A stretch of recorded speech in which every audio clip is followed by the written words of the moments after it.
Hey everyone, welcome back to another video. Today we're going to do a part 2 of logging 10,000 years into the future. I really enjoyed this last time and the style I was doing it, so we're just going to do it again, and I hope you guys all enjoy. So let's get into it. Alright, so we start chapter 4 with Lu Sheng defeating the popular guy, and everyone's like, oh my god, they cannot believe it. They brought a stretcher in, they're telling everyone to be careful, but Lu Sheng, he comes up to the teacher, he's like, hey, I'm really sorry. I had no idea that was gonna happen. I didn't manage to control my strength. And he's like, hey, don't worry about it. It's okay. You know, we're sparring. Things happen. But I'm gonna have to discuss some things with you, so come to my office after this. So they ended up heading to the office while the crowd's like, dang, there's no way. I can't believe Lu Sheng did something like that. I swear he might have been doing drugs or something.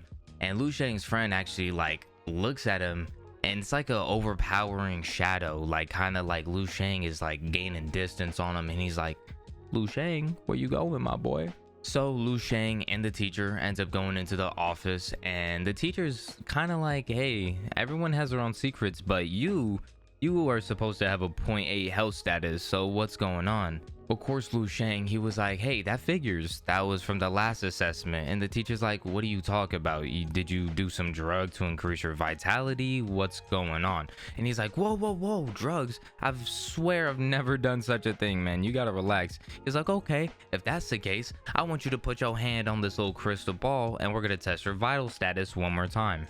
The teacher also tells Lu Sheng that they're going to test his combat power as well, and then Lu Sheng puts his hand on the ball, and out of nowhere he gets a 1.5. I think that is actually crazy, because I swear just a moment ago when we like recapped the other chapters, it was at a 0.9 and everything. It's like, how did it increase so much? I don't remember if he killed any more zombies or anything. It might have been because of the training actually before he went to school that day, so that could be it. The teacher, a little crazy about it, he's like, dang, so he's an official martial artist now. And he's like, not only that, he's in our school, he's 18. And so Lu Sheng's getting ready to punch the thing in the background, and well, let's just say he did it, and he destroyed it. And he actually destroyed the bonsai tree that the teacher was growing as a hobby. So I kind of feel bad for the teacher, but I don't know what you expected. The teacher holding on to his bonsai tree that Lu Sheng broke and everything, while he's actually trying to rip the dummy's head off from the wall. He's like, dang, this kid should have not been able to destroy that with his combat power. But his combat power is way above his current health status, which is wild. So after Lu Sheng ripped the dummy's head off from the wall, he's sitting down and he's like, okay, so your previous vital score was a 0.8.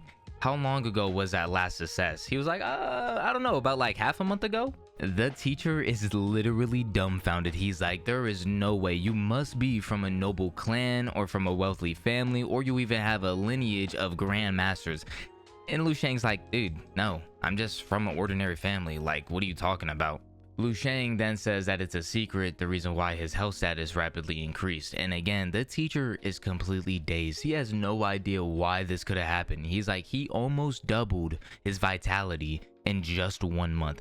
He's like, whoa, I didn't even do that back when I tried to do it. And it was impossible to defeat some of the monsters back then, and he was just struggling.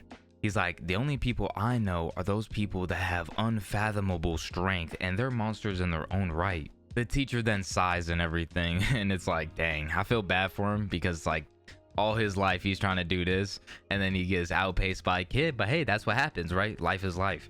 And so he's like, okay, well, you're gifted enough to be in the gifted class, and I'll let you know about the teachers so they could best help you, and I'll also contact the dean's office right away about it.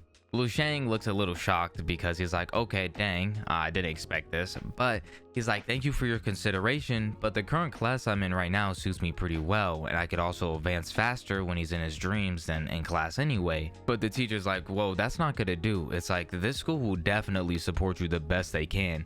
But Lu Sheng's like, okay, if that's the case, then I have 2 requests. One of them is I want to apply for a martial artist scholarship, and the other one is to allow me to be more flexible with my school schedule. Like, I want more time on my hands. The teacher notices, he's like, okay, so he lacks the financial assistance and some free time. He's like, okay, we'll sort that out. We'll try to get you a scholarship that's about $30,000, and then I'll also bring up the topic to the dean about your free time. He's like, other than that, I can't afford you to be wasting time instead of training. So in advance, I'll give you my credit card. He was like, you could pay me back whenever you get the money. Lu Sheng's like, whoa, that's a martial artist black card. He's like, there's at least 100,000 in that. He's like, that's way more than I'm gonna get from the scholarship. And so the teacher's like, okay, well, keep up the good work, and depending on you, bring us glory to our school. So the teacher's like, all right, get back to class. And Lu Sheng's like, oh my god, thank you again, teacher. I will. I appreciate you so very much. And then we see the teacher glazing him. He's like, yes, yes, yes. I can't believe this school managed to produce this guy. He came from this school. We definitely got to be known in the future. Yeah, this teacher has completely put all his stocks in Lu Sheng. He's like, maybe after so many years, we could finally have someone who's capable of getting to that place in quotation marks. So chapter 4 ends, and now we're going to be getting into chapter 5, and we see this mother and daughter. They're looking at this, I guess, tonic for your health status. It's supposed to help you increase your vitality and stuff like that. And we see Lu Sheng as they're walking out with the item. He's like, dang, $30,000 a bottle? He's like, bro, I'm not gonna even try to buy one of those. That's way too much. Lu Sheng then thinks a little negatively here. He's like, dang, so if it really wasn't for me, and like if our family was a little bit in a better position, you know, my sister, since she's a genius, she would be in better things. She would have more resources. And he's like, I'm not willing to accept this. Like, I need to put more work in. I need to change my destiny. No, real quick, it's a little crazy. It just randomly started pouring outside my window. I'm thinking it's gonna be a beautiful day today. The sun was out. It just rained yesterday. It's not raining again today. No, I was surely mistaken. It rained heavily, just randomly out of nowhere. It was so clear outside. So we see Lu Sheng. He's looking at other people and he's like, dang, I yearned for a world to see just incredible martial artists. And it's like, dang, I was playing these games, but it's like, no, I'm out of this. I've changed. I'm a new person now. I want to become someone that could change their destiny. I want to be pushing through and become someone that's important, become a symbol while also becoming strong as hell. Lu Sheng's like, I'm definitely not going to make the same mistake twice. And so he then randomly gets a power up. I don't understand how he gets this power up. Apparently the memories integrated into his body and the fist technique has finally become his, which made him have a breakthrough. I have no idea how that makes any sense, but it makes sense to him. So he's like, bet, let's get this going. He then thinks about his mom and dad and then his sister. He's like, I will keep fighting to become stronger, you know, because that's what I want to do. We then switch over to the dream world again, and we see this zombie with a dojo type looking robe on, and he's hurtling at Lu Sheng. But Lu Sheng's like, I eat those. And then he gives him a solid punch which lands him into the floor and kills it, which is a little wild that he's now one tapping zombies. But not gonna lie, we saw that, what, I think the second or first chapter, so you know, I can't even hold him. Apparently some of these zombies are still using the techniques from when they were still alive, and he's like, dang, that's a little weird. But then he's like, okay, well, according to one of the zombies' memories, the base 1359 should be right up ahead over this mountain, but there should be countless swarms of zombies, but I haven't encountered really much. He then takes out another 2 zombies on his way to the base, and he's like, dang, I'm finally here. This is base 1359. And we see this ginormous, almost like a city type thing, surrounded by an entire wall that has a couple cracks in it, almost like, you know, Attack on Titan, someone was peeking through. Lu Sheng then slides down the mountain, and he sees the ginormous crack into the wall, and he was like, dang, this was a magnificent city wall. And he was like, how is this even a base? This is an entire city. What are they talking about? He's saying that he's not going to even be shocked anymore if there was 2 behemoth monsters that just came out of nowhere. Lu Sheng then climbs up onto the wall, and he's like, dang, this wall is at least 20 meters thick. He's like, there is no way someone had made this. And then he thinks about how the world that he's currently in and like the future that will become. He's like, this far surpasses our world, so what will happen to our future? Lu Sheng then spots a command center, and inside that command center he spots a weird looking zombie. This zombie looks like he was like a martial artist master. He has a sword right next to him. He's like, whoa, what is that? He was like, is that some type of psychic attack? What just happened? Lu Sheng falls onto the ground because of the mean stare that zombie gave him, and he's like, yeah, I'm not going into that place with my current abilities, so I'm just gonna leave for now and then survey my, you know, surroundings. Lu Sheng then spots some zombies over on the side, and he's like, okay, well, those don't seem that scary. And then he ends up jumping on a couple of their heads to get up to this little platform type building, and he walks in. He's like, oh, there's no zombies in here. It's just like a regular apartment. Lu Sheng spots a spoon, and he's like, yo, that's crazy. These guys must have been eaten before the apocalypse started to dawn upon them. And he's saying like, whoa, this is kind of terrifying. This black mist, the people that turn them into zombies, what happened to all these guys? Lu Sheng then sees a button and presses it to see if it still works, and this little AI girl pops up, and she's like, hey, welcome to the Taiyang technology. And he's like, wait, what are you talking about? She's speaking in our language, the same language I'm speaking. So that was the end of chapter 5. Now we're getting into chapter 6, and Lu Sheng's like questioning, is this some sort of high-tech auto translation?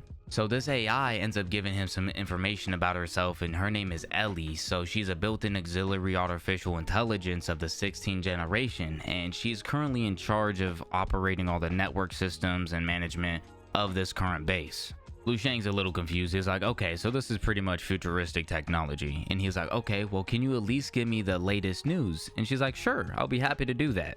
She ends up failing to connect to something, and then she's accessing the base civilian database, which connects, and it gives him a lot, and I mean a lot of information, a whole crap ton of pop-ups in the entire thing.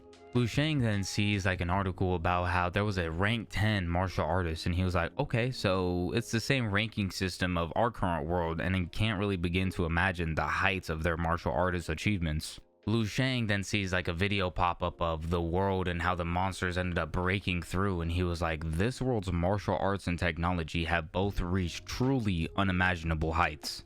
It's crazy because they were ranked 10 powerhouses, but even after that, they couldn't protect their planet. They couldn't protect anything. So they ended up abandoning their home planet and try to explore the vast galaxy to see if there was anything else or habitable planet to live on.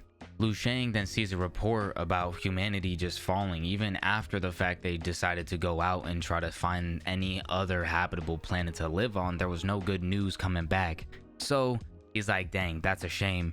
And then he sits down, he's like, okay, well, can you bring up the current world's history? And Ellie's like, yeah, I got you. I'll do that right now.